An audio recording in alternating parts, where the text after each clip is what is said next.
إن الحمد لله نحمده ونستعينه ونستغفره ونؤمن به ونتوكل عليه ونعوذ بالله من شرور أنفسنا وسيئات أعمالنا من يهده الله فلا مضل له ومن يضلل فلا هادي له وأشهد أن لا إله إلا الله وحده لا شريك له وأشهد أن محمدًا عبده ورسوله أرسله بالحق بشيرًا ونذيرًا وداعيًا إلى الله بإذنه وسراجًا منيرًا فقد قال الله تعالى في القرآن العظيم والفرقان المجيد أعوذ بالله من الشيطان الرجيم بسم الله الرحمن الرحيم يا أيها الناس اتقوا ربكم الذي خلقكم من نفس واحدة وخلق منها زوجها وبث منهما رجالا كثيرا ونساء واتقوا الله الذي تساءلون به والأرحام إن الله كان عليكم رقيبا يا أيها الذين آمنوا اتقوا الله حق تقاته ولا تموتن إلا وأنتم مسلمون يا أيها الذين آمنوا اتقوا الله وقولوا قولا سديدا يصلح لكم أعمالكم ويغفر لكم ذنوبكم ومن يطع الله ورسوله فقد فاز فوزا عظيما اللهم صل على محمد وعلى آل محمد كما صليت على إبراهيم وعلى آل إبراهيم إنك حميد مجيد اللهم بارك على محمد وعلى آل محمد كما باركت على إبراهيم وعلى آل إبراهيم إنك حميد مجيد رضيت بالله ربا وبالإسلام دينا وبمحمد صلى الله عليه وسلم نبيا எல்லா புகழும் புகழ்ச்சியும் ஏக இறைவனாகிய அல்லாஹு ஜல்லஷானு தாலா ஒருவனுக்கே உரித்தாகுக. ஸலவாத்தும் சலாமும் உயிருக்கு உயிரான உயிரிலும் மேலான ரஹ்மத்துல்லில் ஆலமீன் அகிலத்தின் அருட்கொடை அன்னலம் பெருமானார் ஸல்லல்லாஹு அலைஹி வஸல்லம் அவர்களின் மீதும் அன்னாரினுடைய குடும்பத்தார்கள் கிளையார்கள் அவர்களுடைய வாழ்க்கை நெறியை அடியொற்றி வாழ்ந்த உத்தம சத்திய சஹாபாக்கள் சஹாபிய பெண்மணிகள் தாபியீன்கள் தபா தாபியீன்கள் ஷுஹதாக்கள் ஃபுகஹாக்கள் முஜாஹிதீன்கள் ஈமான் கொண்டு நல்லறங்கள் புரிந்த நம்முடைய முன்னோர்கள் குறிப்பாக அல்லாஹுவினுடைய ஆணைக்கிணங்க அவனை மட்டும் வணங்கி வழிபடுவதற்காக ஜுமா தினத்தினுடைய அளவிலா நன்மைகளை பெற்றுக்கொள்வதற்காக இறை தூதர் காண்பித்து தந்த வழிகாட்டுதல்படி ஹுதுபா என்னும் பிரசங்கம் துவங்குவதற்கு முன்பாகவே பள்ளிவாசலுக்குள் வந்து காணிக்கை தொழுகை 2 ரக்காத் தொழுதுவிட்டு ஹுதுபாவை எதிர்பார்த்து செவிதாழ்த்தி கேட்டுக்கொண்டிருக்கக்கூடிய உங்கள் அனைவரின் மீதும் எல்லாம் வல்ல அல்லாஹுவின் அன்பும் அருளும் என்றும் நிலவட்டுமாக என்ற இனிய பிரார்த்தனையோடு நம்மை படைத்து பரிபாலித்து கண்காணித்து கொண்டிருக்கும் எல்லாம் வல்ல அல்லாஹுவை அஞ்சி வாழும்படி முதலாவதாக எனக்கும் உங்களுக்கும் வசியத் செய்து கொள்கிறேன். ஊசீக்கும் வ ஈயாய அவ்வலம் பித்தக்வல்லாஹ். கண்ணியத்திற்குரிய பெரியோர்களே, சகோதரர்களே,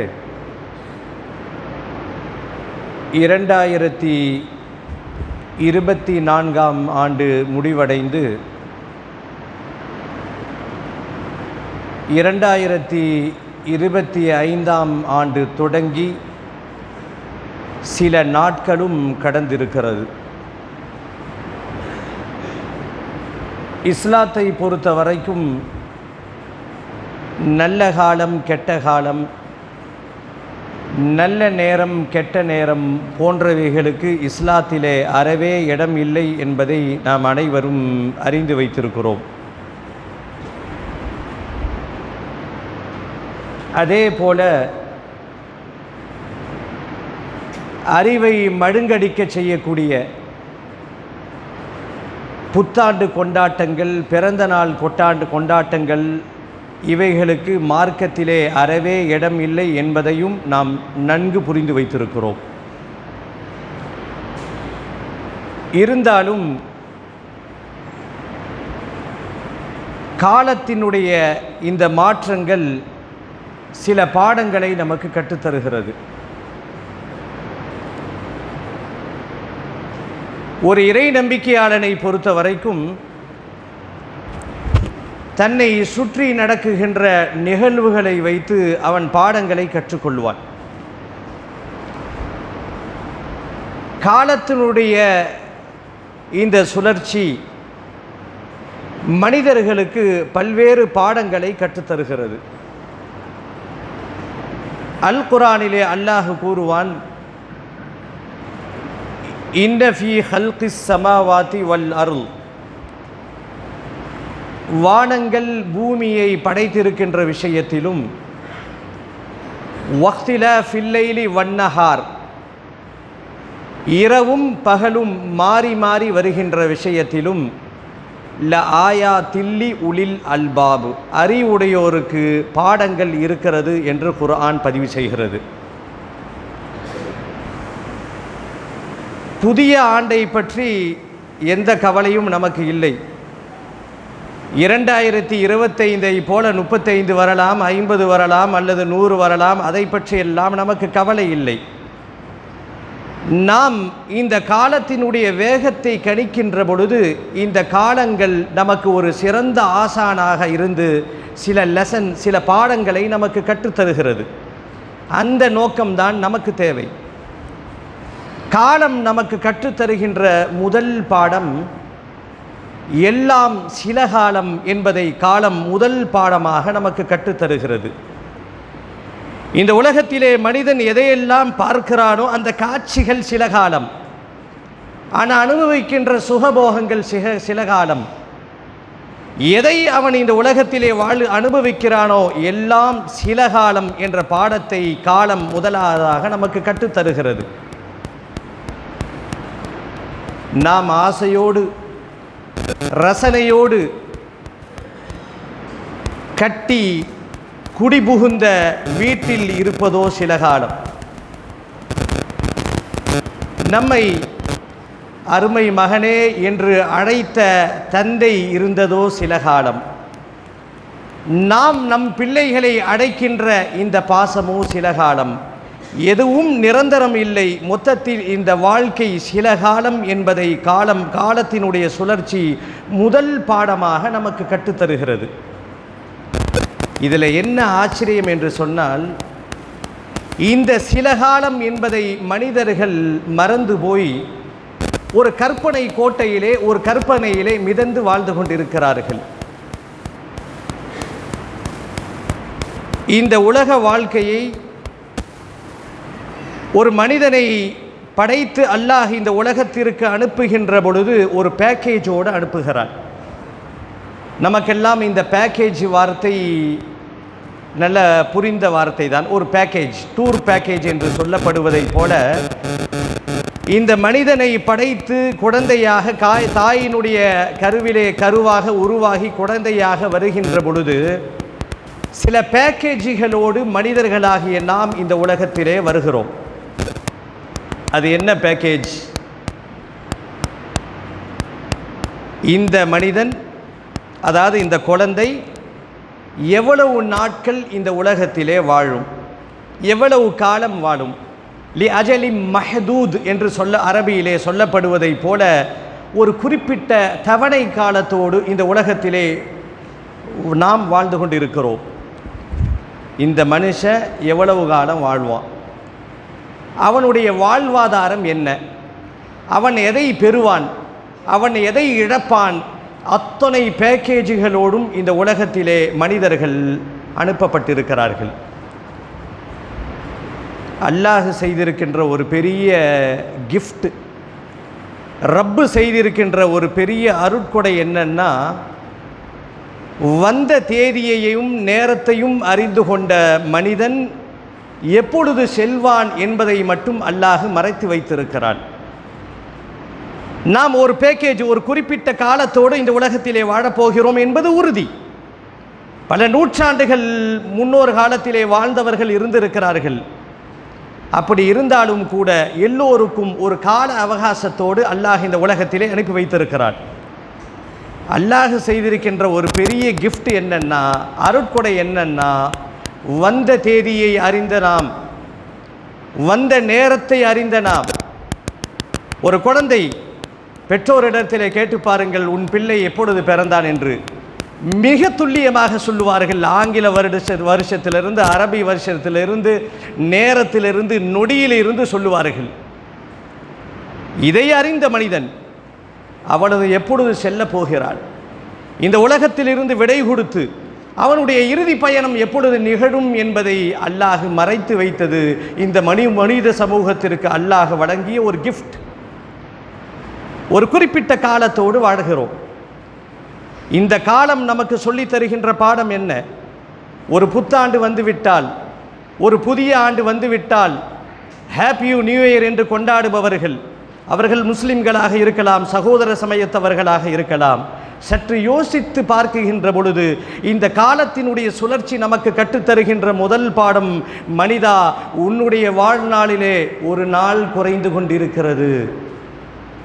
உனக்கு நிர்ணயிக்கப்பட்ட நாள் நெருங்கி கொண்டிருக்கிறது. இதைத்தான் நமக்கு உணர்த்துகிறது. அது ஹாப்பி பர்த்டே என்று சொல்லுவார்கள், ஹாப்பி நியூ இயர் என்று சொல்வார்கள். சற்று ஆழமாக சிந்தித்து கவனித்து பார்த்தால் இது ஹாப்பி என்ற வார்த்தைக்கு அங்கே இடமே இல்லை. 2024 முடிஞ்சிச்சு, 25 வந்துச்சு, 24 யாருமே மௌத்தாகலையா? 2024 எல்லோருமே ஹாப்பியாக இருந்தார்களா? அல்லது 25 யாரும் மௌத்தா போகாமல் இருக்க போகிறார்களா என்று பார்த்தால் இல்லை.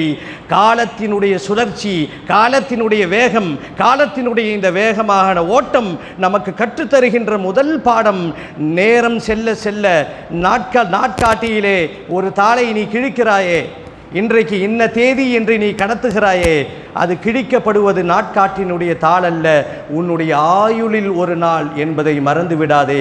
இந்த காலத்தின் சுழற்சி நமக்கு கற்றுத்தருகின்ற பிரதான பாடங்களில் முதல் பாடம், மனிதா, நீ கடைசி காலத்தின் பக்கம் நெருங்கி கொண்டிருக்கிறாய். இதை மறந்துவிட்டு ஏதோ கற்பனை உலகத்திலே நாம் மிதந்து கொண்டிருக்கிறோம். பெருமானார் ஸல்லல்லாஹு அலைஹி வஸல்லம் மிக அழகாக சொன்னார்கள், அமர் உம்மதி, என்னுடைய இந்த உம்மத்தினுடைய வயது, சராசரி வயது, அதையும் சொல்லிக் கொடுத்து சுற்றி சென்று விட்டார்கள். இன்றைக்கு இணையதளத்திலே உபயோகிப்பவர்கள் ஒரு நாளைக்கு 1 GB 1.5 GB என்றெல்லாம் பேசுகிறோம் அல்லவா? கொஞ்சம் இதை சிந்தித்து பாருங்கள். அமர் உம்மதி, ஒரு நாளைக்கு 2 GB பத்தவில்லை என்றெல்லாம் புலம்பிக் கொண்டு இருக்கிறோமே, நம்முடைய வாழ்க்கையே 16 GB தான். பெருமானார் ஸல்லல்லாஹு அலைஹி வஸல்லம் சொன்னார்கள், அஅமாரு உம்மதி மா பைன 60 இல 70. இந்த உம்மத்தினுடைய சராசரி வயது 60 70. இதற்கு மேல் உள்ளே யாராவது இருந்தால் அவர்கள் ஓவர் ஸ்டே. இதற்கு மேல் யாராக இருந்தால் அவர்களுக்கு அல்லாஹ் பாக்கியத்தை வழங்கி இருக்கிறானே ஒழிய ஒரு குறிப்பிட்ட ஒரு பேக்கேஜோடு தான் நாம் அனுப்பப்பட்டிருக்கிறோம். இதை நாம் மறந்துவிடவே கூடாது. 2024 இப்பொழுதுதான் தொடங்கியதை போல தெரிகிறது. பாருங்கள் எவ்வளவு வேகமாக ஒரு வருடம் சுழண்டு இருக்கிறது, நாட்கள் வேகமாக சுத்துகிறது. இதையெல்லாம் நமக்கு உணர்த்துகின்ற திரும்ப திரும்ப நம்மை அழுத்த வேண்டிய ஒரு செயல் என்னன்னா, நாம் கடைசி காலத்தின் பக்கம் நெருங்கி கொண்டிருக்கிறோம் என்பதை உணர்த்துகிறது. அல் குர்ஆனிலே அல்லாஹ் ஒரு கேள்வியை கேட்பான். ஃபஐன தத்ஹபூன், குர்ஆன் பேசும். ஃபஐன தத்ஹபூன் என்று குர்ஆனிலே அல்லாஹ் ஒரு கேள்வியை கேட்பான். நீங்கள் எங்கே சென்று கொண்டு இருக்கிறீர்கள்? இந்த கேள்வியை நம்ம கிட்ட கேட்டால் நாம் என்ன பதில் சொல்லுவோம்? சராசரி மனிதர்களாக சிந்தித்து பேசுவோம். ஒரு ஆன்மீக பார்வை என்பது வேறு. எங்கேப்பா போகிற?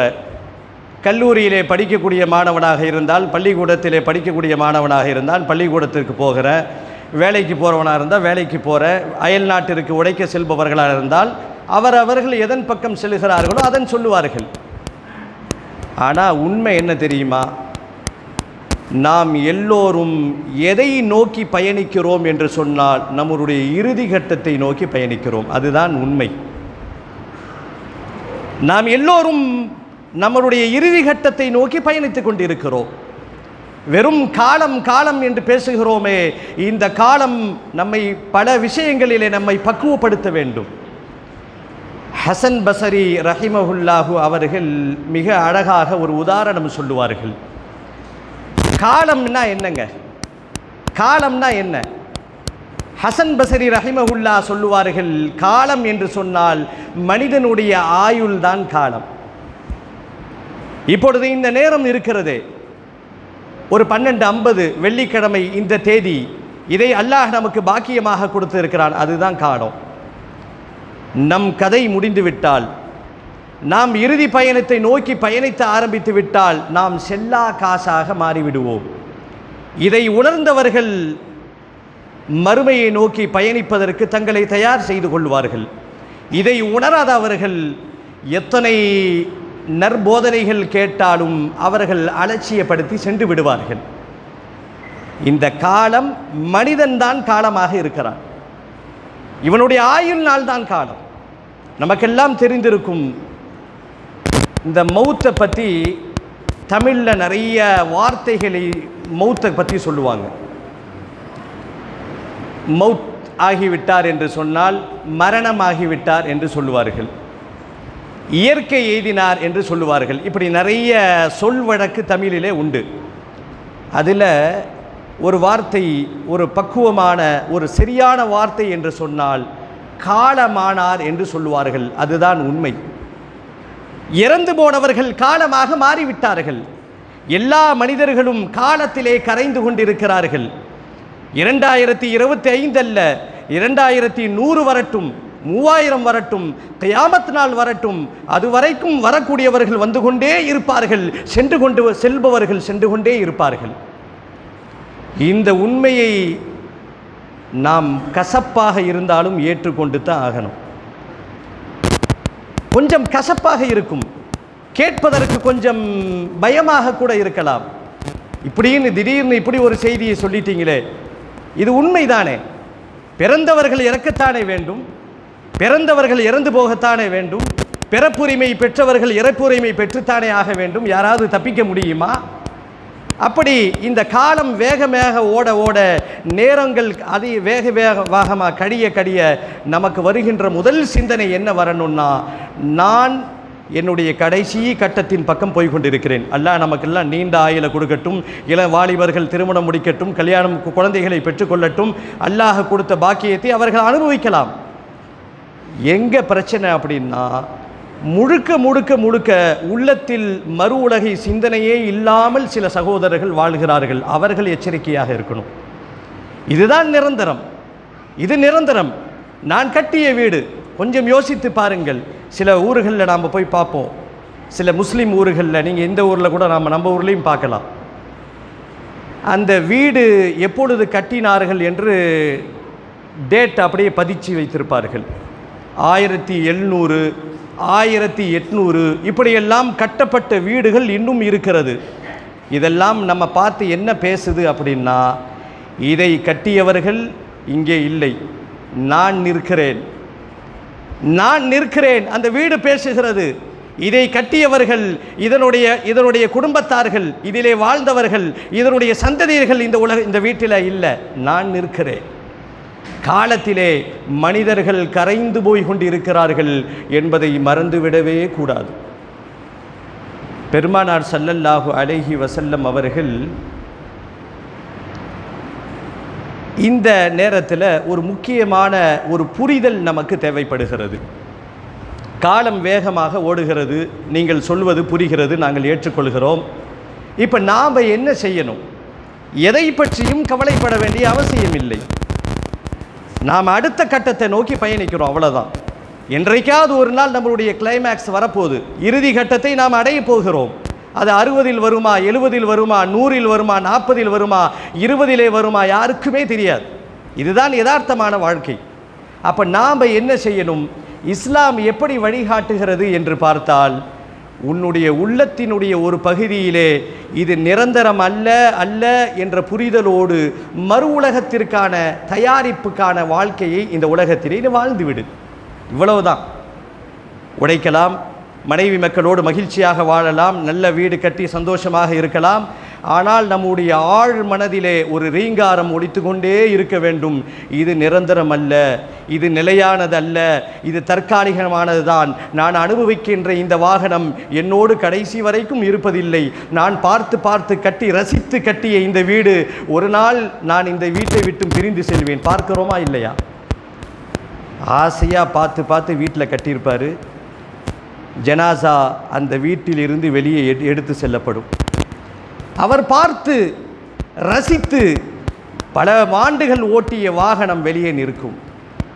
இப்போ இது என்ன? இதிலிருந்து நாம் மெசேஜ் கற்றுக்கணுன்னா, இந்த காலம் நமக்கு கற்றுத்தருகின்ற முதல் பாடம், எதுவுமே நிரந்தரம் அல்ல, எல்லாம் சில காலம். உனக்கு ஒரு முடிவு காத்திருக்கிறது, அந்த முடிவுக்கு பின்னால் ஒரு வாழ்க்கை இருக்கிறது. அதை மனதில் வைத்துக்கொண்டு இந்த உலக வாழ்க்கையை வாழ் என்பதாக இஸ்லாம் நம்மை பக்குவப்படுத்துகிறது. இவ்வளவுதான். ரொம்ப பெரிய குழப்ப வேண்டிய அவசியமோ, பதற்றப்பட வேண்டிய அவசியமோ, பயப்பட வேண்டிய அவசியமோ இல்லை. நமக்கு அடுத்த ஒரு கட்டம் இருக்கிறது, அடுத்த கட்டத்தை நோக்கி நாம் பயணிக்கப் போகிறோம், அவ்வளவுதான். அதுவும் இன்றைய காலத்தை பற்றி நாம் சொல்ல வேண்டும் என்று சொன்னால் கொஞ்சம் பயமாக இருக்கிறது. ஏன்னா பெருமானார் ஸல்லல்லாஹு அலைஹி வஸல்லம் அவர்கள்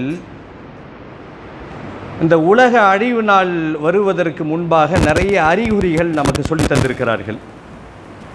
கியாமத்து நாள் வருவதற்கு முன்பாக நிறைய அடையாளங்களை இஸ்லாம் இந்த உலகத்திற்கு போதித்திருக்கிறது. நிறைய அடையாளங்கள் கியாமத்து நாள் வருவதற்கு முன்பாக.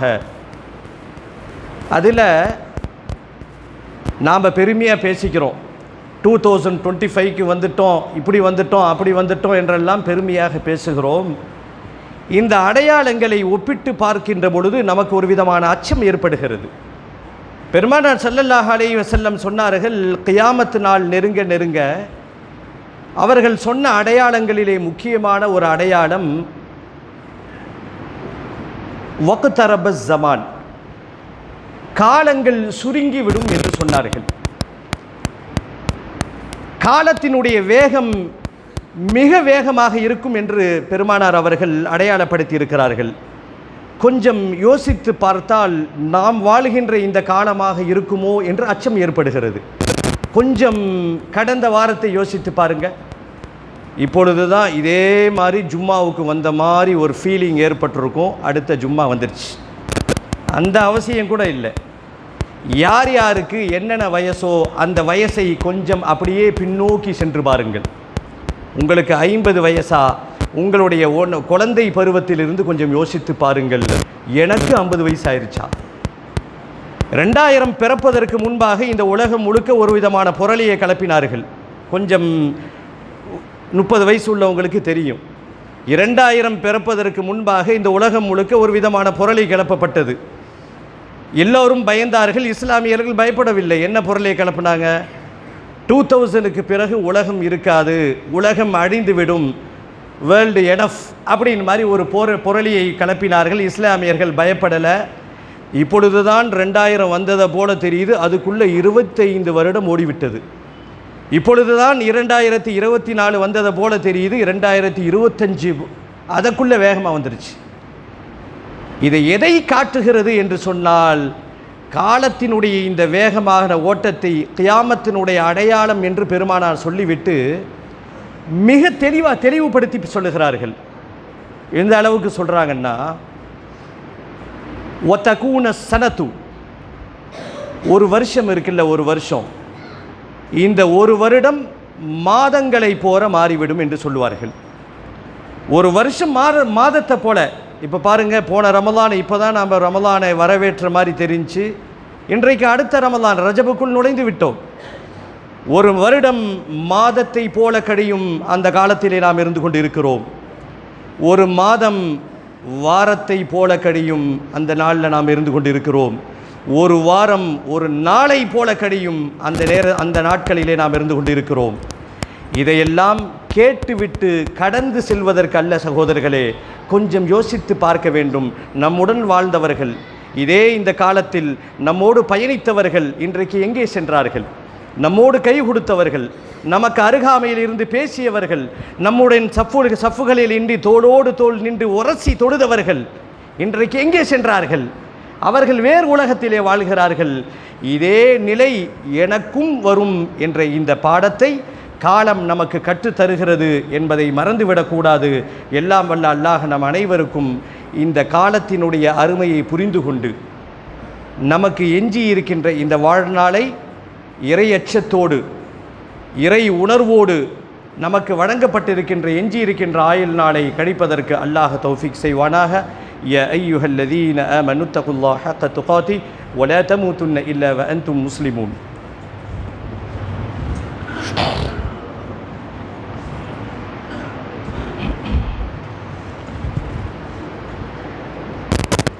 அல்ஹம்துலில்லாஹி ரப்பில் ஆலமீன் والصلاة والسلام على سيد الأنبياء والمرسلين وعلى آله وأصحابه أجمعين. கண்ணியத்திற்குரிய பெரியோர்களே, சகோதரர்களே, இளைஞர்களே, இன்றைய ஜும்மாவினுடைய முதல் பிரசங்கத்தில் காலம் மனிதர்களுக்கு கற்றுத்தரும் பாடம் என்ற அந்த கருப்பொருளை மையமாக வைத்து முக்கியமான சில தகவல்களை நாம் பகிர்ந்து கொண்டோம். அல்ஹம்துலில்லாஹ். அல்லாஹ் நம் அனைவருக்கும் புரிந்து அதனுடைய நோக்கத்தை உள்வாங்கி கொண்டு செயல்படுவதற்கு அருள் புரிவானாக என்ற பிரார்த்தனையோடு, நான் முதல் பிரசங்கத்திலே குறிப்பிட்டதை போல காலம் நமக்கு கற்றுத்தருகின்ற பல பாடங்கள் கற்றுத்தருது. அதில் முதல் பாடம் எல்லாம் சில காலம். அதை என்றைக்குமே நாம் மறந்துடக்கூடாது. நாம் யாரின் மீது அதிகமாக பாசம் வைக்கிறோமோ அது நிலைக்காது. அப்படித்தானே வாழ்க்கை. கொஞ்சம் ஒவ்வொருத்தரும் அவங்களுடைய வாழ்க்கையை யோசித்து பார்த்தால், நம்மை அன்போடு அரவணைத்த, மகனே என்று அழைத்த பெற்றோர்கள் இழந்திருக்கிறோம், பெற்றோர்கள் போய்விட்டார்கள். இதே போல நம் பிள்ளைகளை தலைவி கொடுத்து மகனே என்று அழைக்கிறோம். ஒரு நாள் ஒன்று அவர்கள் இருப்பார்கள் அல்லது நாம் சென்று விடுவோம். இதுதான் உலகத்தினுடைய யதார்த்தமான வாழ்க்கை. எல்லாம் தற்காலிகமானது தான். நிரந்தரம் என்பதற்கு இங்கே பேச்சே கிடையாது. நிரந்தரம் என்றெல்லாம் சொல்வார்கள் அல்லவா, அதெல்லாம் வெட்டி பேச்சு. பெர்மனண்ட் அட்ரஸ் என்று சொல்வார்கள். இந்த காலத்தினுடைய வேகத்தை ஓடுறதை பார்த்தா பெர்மனண்ட் அட்ரஸுக்கெல்லாம் இங்கே வேலையே கிடையாது. எல்லாம் பெர்மனண்ட் அட்ரஸ்ன்னு கொடுக்குறதா இருந்தால் கபிரிஸ்தானை தான் கொடுக்கணும்.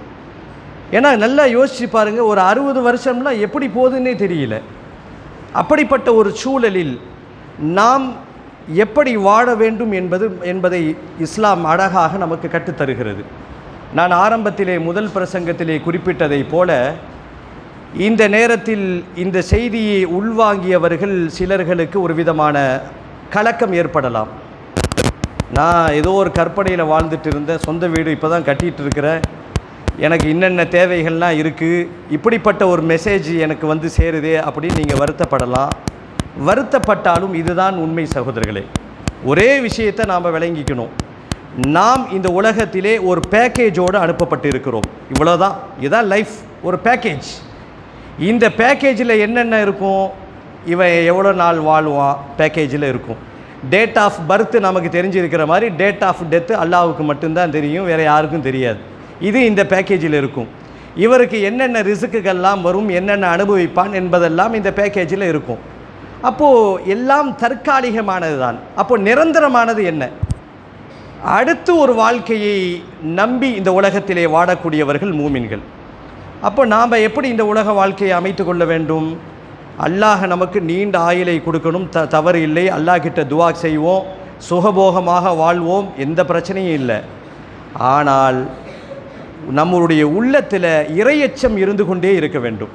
தொழுகை இல்லாத சகோதரர்கள் தொழுகையாளியாக மாறணும். ஹராமை செய்து கொண்டிருக்கக்கூடிய சகோதரர்கள் ஹராமை விடணும். ஒரு விதமான மனக்கோட்டையில் கற்பனையிலே வாழ்ந்து கொண்டு மறுமையை மறந்தவர்கள் தங்களுடைய நிலையை மாற்றிக்கொள்ள வேண்டும். இப்படியான ஒரு வாழ்க்கை திட்டத்தை அமைத்து கொண்டு இந்த வாழ்க்கை நகரும் என்று சொன்னால் ஒரு பயனுள்ள வாழ்க்கையாக இந்த வாழ்க்கை அமையும். சின்ன உதாரணம், நமக்கு வீடுகளுக்கு நிறைய பேர் வச்சுருப்போம். யார் யாருக்கு அவங்க வீட்டில் மக பேர் அல்லது வீட்டில் உள்ளவங்க பேரை இந்த இல்லம் அந்த மன்சில்லாம் வைத்திருப்போம். ஆனால் வீட்டிற்கு வைக்கக்கூடிய சரியான பேர் என்னன்னா தற்காலிக இல்லம் என்று தான் வைக்க வேண்டும். நம் தந்தை வாழ்ந்த வீட்டில் நாம் வாழ்கிறோம், தந்தை இல்லை. நாம் வாழ்ந்த வீட்டில் நம் மகன் இருப்பான் அல்லது நாம் இருக்க மாட்டோம். இதுதான் வாழ்க்கையினுடைய சுழற்சி நமக்கு கற்றுத்தருகின்ற பாடம். இதையெல்லாம் புரிந்து கொண்டு நாம் எஞ்சி இருக்கக்கூடிய வாழ்க்கையை மறுமையை மறந்தவர்களாக வாழ்ந்துவிடவே கூடாது. எப்பொழுது வேண்டுமானாலும் நமக்கு கிளைமேக்ஸ் வரலாம். தொழுகை இல்லாதவர்கள் தொழுகையாளியாக மாறிவிடுங்கள். ஹராமை செய்து கொண்டிருக்கவர்கள் மீண்டு விட்டு தௌபா செய்துவிட்டு ஹராமை விட்டொழியுங்கள். உறவுகளோடு பகைத்தவர்கள் உறவுகளோடு நட்பாகி கொள்ளுங்கள். இப்படி யார் யார்கிட்ட என்னென்ன துர்குணங்கள் இருக்கிறதோ அதையெல்லாம் தூக்கி எறிந்துவிட்டு எனக்கு எப்போ வேணாலும் என்னுடைய இறுதி கட்டம் வரலாம், நான் தயாராக இருக்கிறேன் என்ற மனோநிலையோடு இந்த வாழ்க்கை அமையும் என்று சொன்னால் ஹாப்பி நியூ இயர் என்பது வருடத்தினுடைய ஆரம்பத்தில் அல்ல, காலம் முழுக்க ஹாப்பியாகத்தான் இருக்கும் என்பதை நாம் புரிந்து கொள்வோம். எல்லாம் வல்ல அல்லாஹ் நம் அனைவருக்கும் அறிந்து புரிந்து கொள்வதற்கு தௌஃபீக் செய்வானாக. யா அய்யுஹல்லதீன ஆமனு தகுல்லாஹ் ஹக்க துகாத்தி வலா தமூதுன்ன இல்லா வஅன்தும் முஸ்லிமூன்.